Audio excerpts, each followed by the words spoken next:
Well, this is going to be my little story about preparing program tapes for my old Standard Electric Time Company school master clock. I just started out by cutting some 1-inch wide strips of copy paper. This happened to be 8.5 by 11. And I had gone to the clock and measured what I thought was the right track for program tape and made these tapes, I don't know, 40-some inches long. And I made 2 of them just so I could have something to put on the program mechanism just to get a look for it. And that's in my part 2 video. You can see a couple shots of those tapes. But anyway, shortly after that I realized that they were too short. I made the assumption that the same program clock hanger mechanism, or whatever you want to call the idler rollers, would work for either 12 or 24-hour tapes. You just would hook them up differently, but that's not the case. I found out later on. I realized that you needed 720 punches in there, and they had to be a certain size. So at any rate, so then I went to my CAD program, and I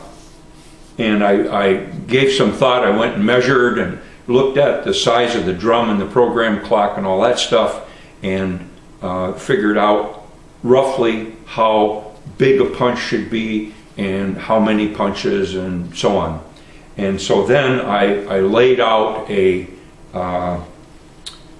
section of the program tape and with the CAD program, and then printed those sections out along with the sprocket holes, by the way, and taped them together. By that time I realized that I needed a much longer program tape, and I think, I forget my number offhand, but I believe theoretically anyway it works out to be 75.398 inches long or something like that. And so that's this tape. And I went to all the trouble of punching holes in this, punching the sprocket holes with this roughly worn out old leather punch. But I did that. It is cold up in the attic, and I've got some other things going, so I just haven't taken the time to try this tape, but this tape should actually be the right size. But at any rate, in the meantime, I realized when I went looking on eBay, I found a few tapes for sale, but all 24-hour tapes. I realized looking at some of those ads for those tapes that how the numbering system worked on the tapes, and that really every little punch out needs to have a time in it.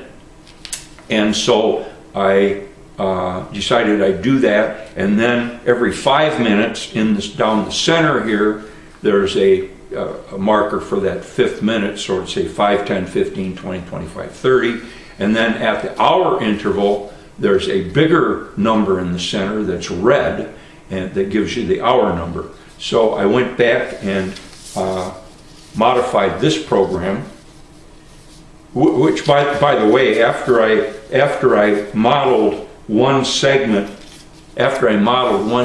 of the tape with the CAD program, I was able to just what they call copy entities and make a whole bunch of them on a couple sheets of paper so that I could cut them all out and then tape them all together. Okay.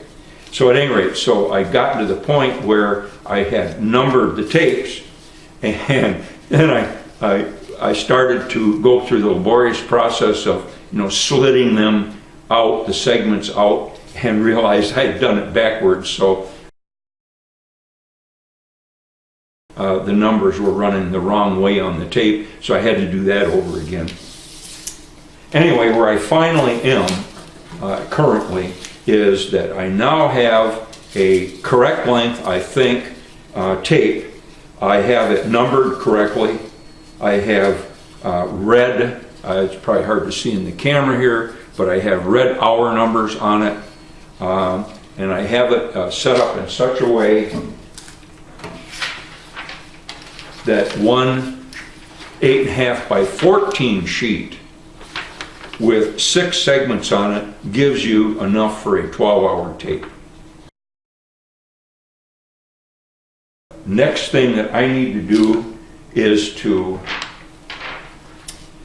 finish punching the sprocket holes in this one, and then really I should make another one so I've got a pair, because my clock has has 4 fingers on it, 4 bell circuit fingers on it, and then I can finally set the thing up and try it out. So here, over here, I'm just using a steel rule and a box cutter to slit out the individual segments of the tape, and then put them together. And I've made a couple of witness marks here on the tape segments so that I know exactly where to cut them.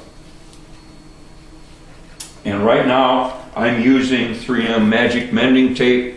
I think really if I was going to do any more of this, I'd probably want to look into some splicing tapes. There must be some around. Back in the old film days, we spliced movie film together, and those splicing tapes must still be around someplace. But I think the magic mending tape is probably going to work out well for this application. I think I might have made a note earlier someplace that there was a note pasted inside my clock saying don't use Scotch tape to repair the tapes if one should break on you. And I think that what they were referring to was the old cellulose original yellowing Scotch tape where the adhesive would kind of bleed. So anyway, I'm going to use 3M magic mending tape for now.